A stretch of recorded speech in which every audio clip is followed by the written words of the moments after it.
That was a hit right there, guys. Fish on. Fish on. There you go. Oh, it's a decent one. That's a decent one. That thing slammed that thing pretty hard.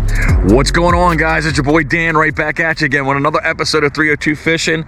Welcome back to the channel here. Well, we're a couple episodes in here for the year of 2023, and I think we're having reasonable success putting fish on the end of the line. I was super excited at the beginning of the year when we got that big old carp, but we were able to put different species on the end of the line using multiple lures that are good for wintertime fishing. Mainly the inline spinner, the jerk bait. We've got the Ned rig out there, and we even had a spoon out there that got fish to bite. As I get home and I edit these videos, I'm always on YouTube right after that to kind of stimulate my mind and try to put me onto something different that I've never used before and get me out of my comfort zone. So today, I found a rig that I was watching online, and I was able to piece something together by going to Dick's and getting a couple things that I think will produce fish on the end of the line. I thought it was a cool rig, and I think that setup will work pretty well right here in the pond right down the street from me. We barely got a whisper of wind right here in this pond. This is the smoothest I've seen it in God knows how long, because the wind is always whipping around here. So we're going to try to take advantage of it, specifically because of the bait that we're getting ready to use. So let me stop talking. Let's get ready. Let's start casting. Hopefully, guys, if we get lucky, we get some fish on the end of the line. We're in our office today, and hopefully this is the pond of dreams. Hopefully we do get a decent sized fish on the end of the line. We're going to take our approach like we did on the Ned rig episode. Just be nice and slow and deliberate. You know, when you throw the Ned rig out there, it's going to stick straight up in the water column right there, right on the bottom.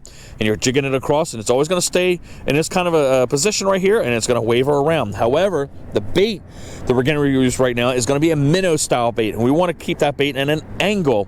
We want the fish to look at that bait and thinking like it's something feeding on the bottom, and hopefully drag them in to strike. We're going to make sure that that bait is compact in size. We're not going to have a huge bait out there, because not all the time these fish are trying to chase big old bait around here. Sometimes they're just going for that quick little snack right now in order to again keep that metabolism going while they're going through these winter months, because it does slow down very quickly, and they don't want to exude a whole lot of energy trying to chase big old fish down. If it's small and quick, that's what they're going to go for, and then go back onto their way down into the warmer waters. The bait presentation we're going to be using right now is going to be a minnow style presentation. I got a jig head that will help me out in keeping that bait in that angle. This is going to be a Finesse Eyez minnow style jig head. This is 1/8 of an ounce. It's about the lightest that I could possibly get, because that's all they had at Dick's right there. So that's one portion of the bait we're going to use right now. The soft plastic that we're going to present on that jig head right now is going to be the 0Z2. It literally almost looks like a small little minnow. I went that small size, compact size, so that it's a little snack for them to pick up on, as I mentioned to you. This is the baby Z2 shiner. I think it's about maybe 3 inches long, I don't know. But it's got super action, super soft, super durability, and super salty. So with it being salty, that bait should be able to float a little bit, and those little flukish type tail right here that should be able to flick around pretty well and attract those fish on the end of the line. So let's put it together, let's start casting around, and let's see what happens. You can see already, here's my hand. I'm barely moving my hand, and you can see how much that little tail moves around, and that's pretty cool. So the fish see that little action going on, and hopefully it piques their interest. But again, we're going to nip that little tip off right there, and then that'll allow us to go ahead and put the bait on here and put it flush against that jig head, as I mentioned to you a second ago. We want to make sure that thing's dead center right there so it travels through the water properly. All right, so that should be sufficient enough. As it's going across the bottom of the water, that's the angle we want that bait to be in. And again, hopefully this right here will be the part to get that fish to go ahead and bite up on our bait. But let's get to work here. I've got 4-pound test line on here. I want as thin a line as I can right here so that they do not see that line there, because that bait's going to be sitting stationary, and those fish are pretty smart. They're going to see that line if you use any thicker or any heavier line, and you want to kind of fool them to thinking it's just the bait itself that's there, not this line right here. So you got to make sure you're ready with your drag right now. So God forbid if you hit anything heavier than the poundage line that you're dealing with, it doesn't snap off. So we'll get ourselves prepared in that manner there for that situation. We're going to do the same thing with the Ned rig. We're going to take those pauses, and then we'll change our cadence up accordingly depending on the bite. So far, no bites on the end of the line. Again, occasional surfacing here and there by the bluegills. If I had to think where I might get fish at, it's probably going to be over in that section down in the corner there. There's a horseshoe. There's a lot of rocks in that area right there that will cast around it. With the sun shining and warming those rocks up, I'm assuming they'll probably be hanging around there. I don't know, it's just a guess. If we do not get any type of bite off of this, I do have alternative baits that are in my hoodie pocket here. And we'll just have to deviate from what we wanted to start this episode out as. But again, I want to make sure that this is my primary focus, is getting a bite off of that rig.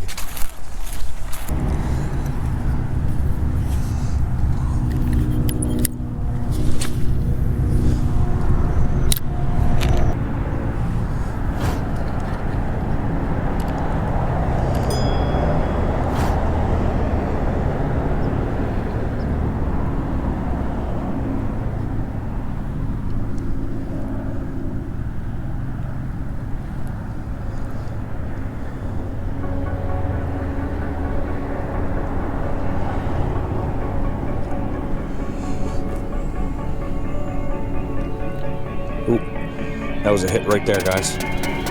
Fish on. Fish on. There you go. Oh, it's a decent one. That's a decent one. That thing slammed that thing pretty hard. All right. All right. Good deal.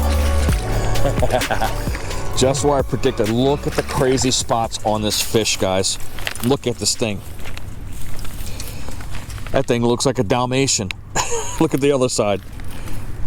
Isn't that crazy looking? Wow, wow, wow. All right, so what I did, you saw me doing the pausing, and then just like the Ned rig, I started picking up the pace, and that's when the fish picked up on that. So that might be 1.5 pounds. I'm gonna go ahead and give it a quick weight, but what a very unusual looking fish though, man. Isn't that crazy looking? Get another shot of the other side. But every once in a while you get these fishes, listen to me, with all these markings on them and everything like that. I'll put a description down below as to why these marks are on there. I don't know the technical terms on it, but I don't want to go and misquote and have everybody blow up the comments there. But as I'm getting my scale out of here, I'm noticing something as well different about this fish. Is if you go look at this one eye, it's perfectly fine, but this one right here, it's got some type of a film all over his eye right there. I'll be surprised if this thing weighs 2 pounds. It does have a little bit of chunk on it because you got the stomach that's going on right there. Oh, we got a 2-pounder, guys. 2 pounds, 3 ounces. Even though it looks smallish, I can feel the weight in it. It's got some bait in it, I'm sure. But let's go ahead and get that bass on the way and live another day. Go on, buddy. And she's gone. But when I was out there, I felt this boom, just like that, real quick, and I paused, and then I saw the bait moving to my left. That's why I struck. One thing I noticed about touching that fish, it is absolutely frigid. It is cold, cold, cold. But I'm surprised that when we picked up that cadence, that's when that fish slammed up on that bait, because that was a hard thump up on this jig right here. But we're going to pick up the pace, obviously, and see if we can get 2 or 3 more bass like that. If we do that, then that is an established pattern on how to go ahead and try to get these fish on this particular rig. I'm surprised that thing was 2 pounds. I mean, it was stocky and small, but again, with that belly, you can feel the weight. I mean, that's the one thing you can't see through this camera is when you have it in your hand, how heavy does it feel? So I'm just barely twitching the rod as I'm bringing it across the bottom of the pond here.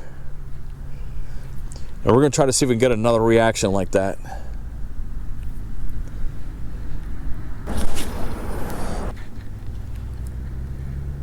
I think that's another fish, guys. Oh, he had it.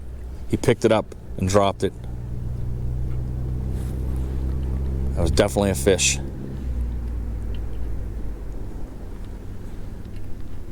Could have been a bluegill pulling on the tail too as well. Let's go ahead and walk around this drainage pipe here, get onto the other side.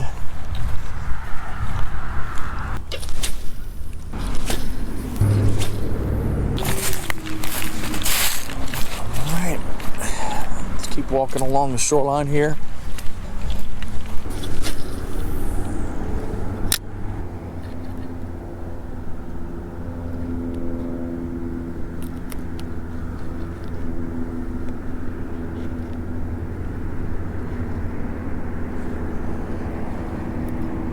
Fish on.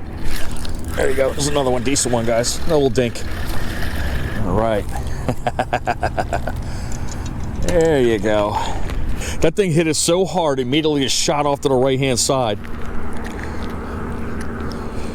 But almost a pattern. One more will establish that. There we go. Whoa, whoa, whoa, whoa. Almost got away, but that's 2 on. Got a little buddy in the water there. Where'd you go? Somewhere. I guess he's gone. I tried in vain to get a couple more fish on the end of the line on that day, and I fished all the way till dusk for another 3 hours, and I just could not get that bite back up and running again. So it is what it is. It's a short little video. Again, it's tough Delaware fishing for you. But fortunately, like I said, we've got the panfish action still going on. And of course, we got that nice looking carp you saw at the beginning of the year. And you guys seem to be liking those videos because the views show it. So keep watching those videos. I'm going to keep putting up a couple more panfish videos up in front of you if I can't get that bass bite going on. But I think mid-February is when I think that they will start back up again, and we'll get those spinner baits, those chatter baits, those lipless crankbaits out there and start smashing up on some of those green beauties. Because again, I'm fiending for a big one, guys. So stick with me. It's going to be a little bit more sporadic here because next week we got a very huge drop in temperature, 30s and down into the 20s almost all week. So if I get out there and we don't get no fish and there's a big gap between videos, you know why, guys.